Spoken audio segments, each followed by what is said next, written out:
Le 10 septembre dernier, la ville de Passepébiac procédait à l'inauguration du corridor des Nations à la plage municipale de Passepébiac.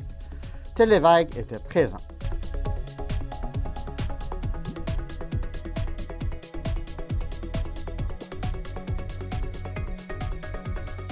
Vous savez, ce projet-là, le Corridor des Nations, vient un peu boucler une certaine partie de notre histoire par rapport à tout ce que ça a pu apporter à Passepébiac, dans la région également, où on s'est implanté, où il y a des familles qui se sont installées, et heureusement qu'on puisse le faire sur le banc de pêche, qui est très représentatif au niveau de notre histoire.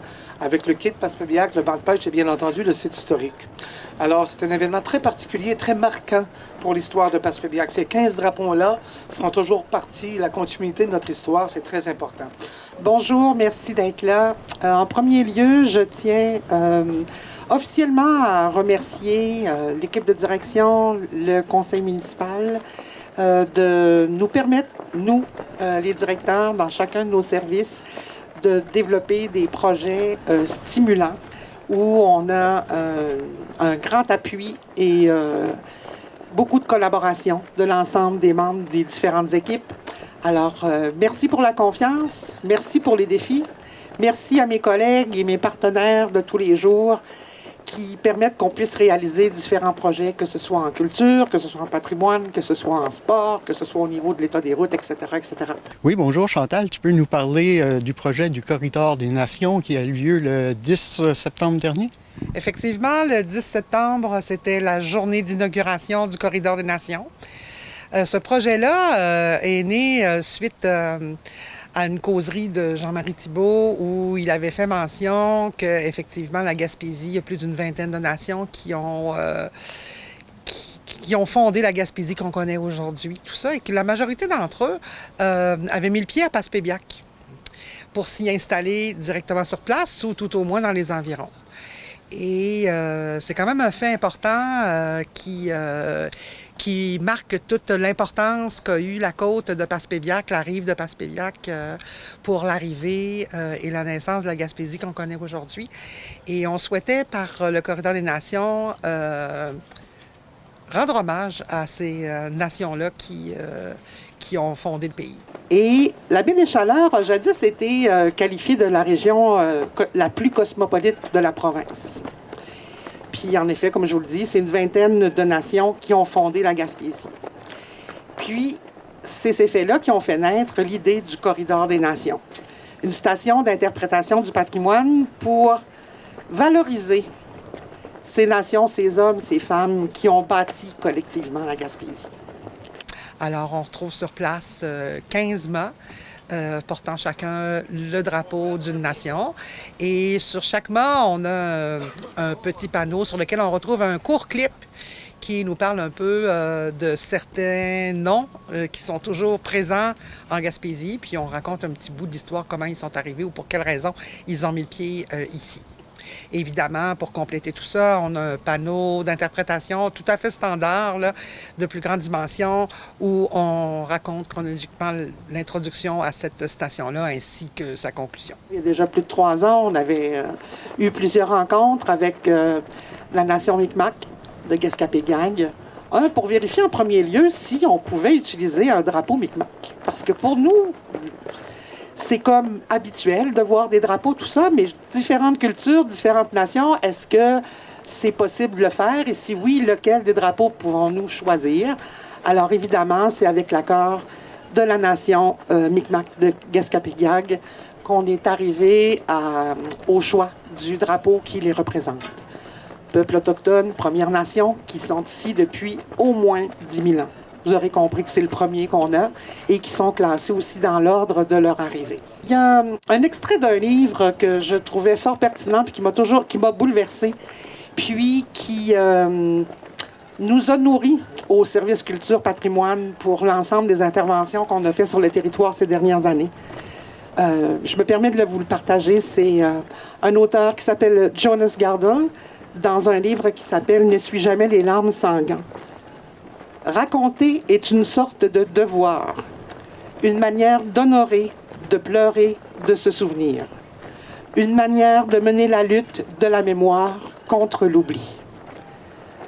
Et c'est ce qu'on fait avec cette station-ci, c'est ce qu'on a fait avec d'autres par le passé, même récemment, et c'est ce que nous ferons dans nos interventions patrimoniales futures.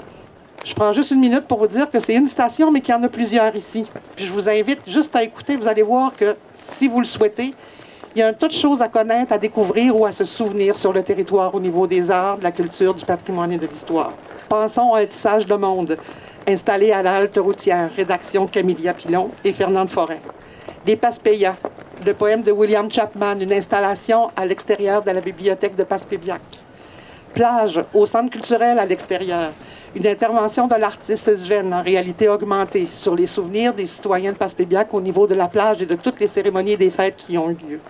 Murmure des racines, une installation qui met de l'avant des entrevues qui ont été faites par des étudiants de la polyvalente il y a de ça 50 ans. Alors vous entendez pendant 1 heure nos aînés de l'époque nous raconter Passepébiac, ce qu'il était, ce qu'il est toujours d'ailleurs, c'est assez sympathique.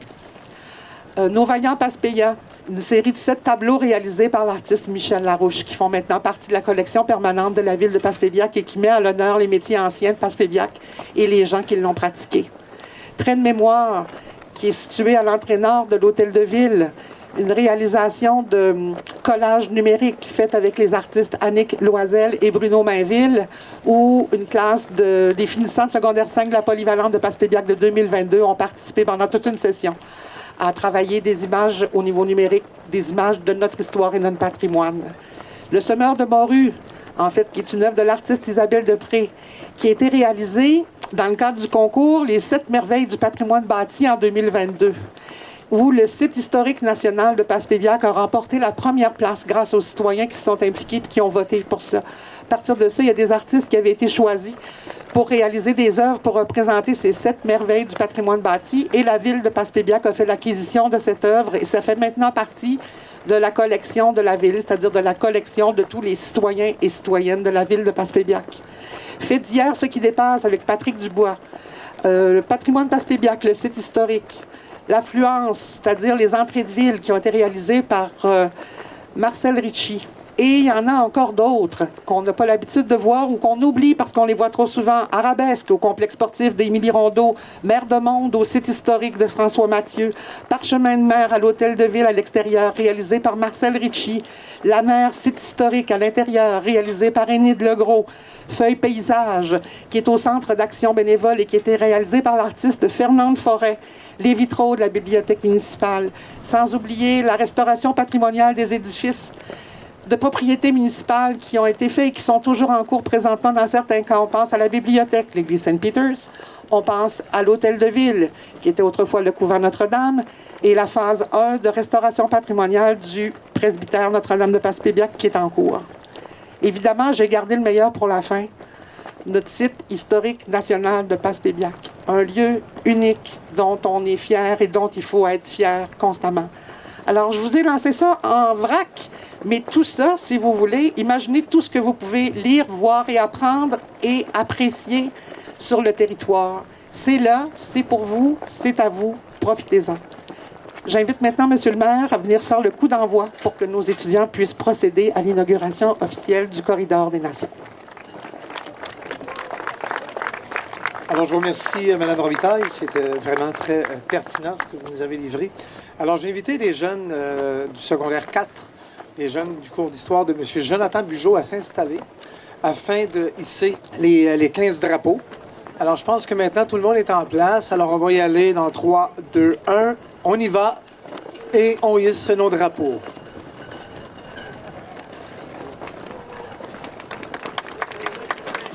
Les Micmacs, les Basques, les Français, les Québécois, les Canadiens, les Acadiens, les Italiens, les Anglais, les Jerseyens, les Guernésiens, les Portugais, les Britanniques, les Allemands, les Irlandais, les Écossais. Madame, Monsieur, le Corridor des Nations.